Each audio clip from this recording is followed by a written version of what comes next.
Le ministère des Affaires étrangères informe l'opinion nationale qu'au terme du contrat intervenu en date du 11 juin 2020 et qui liait le gouvernement de la République démocratique du Congo au consortium des sociétés du groupe Semlex, j'avais mis en place une commission ad hoc en charge de réaliser les opérations de transfert de l'infrastructure, du savoir-faire et des données techniques au profit de l'État congolais.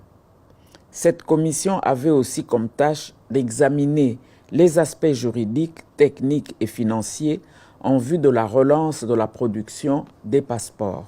Au terme de ces travaux, cette commission avait soumis à l'attention des autorités compétentes son rapport assorti des options qui devaient être levées.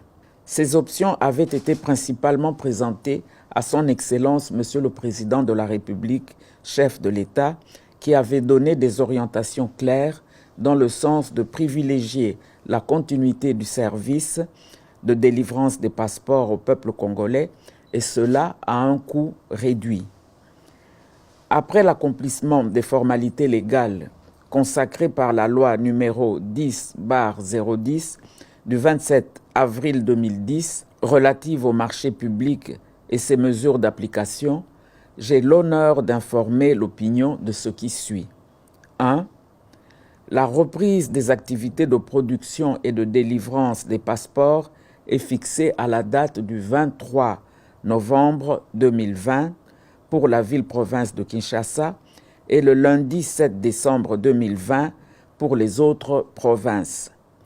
En ce qui concerne les sites distants au niveau de nos représentations diplomatiques et postes consulaires, les opérations débuteront le lundi 21 décembre 2020, une fois que toutes les dispositions seront finalisées.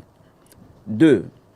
Le coût du passeport revient à l'équivalent en francs congolais de 99 $ américains, payables dans les banques qui seront désignées au pays et à l'étranger en ce qui concerne nos chancelleries.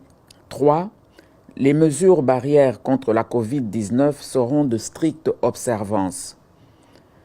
Le ministère des Affaires étrangères remercie toute la population congolaise pour la patience qu'elle a observée pendant ce moment d'attente et l'invite à dénoncer toute forme d'antivaleur susceptible d'être décelée dans la chaîne de production des passeports congolais, symbole important de notre identité nationale et de notre souveraineté, faite à Kinshasa le 17 novembre 2020.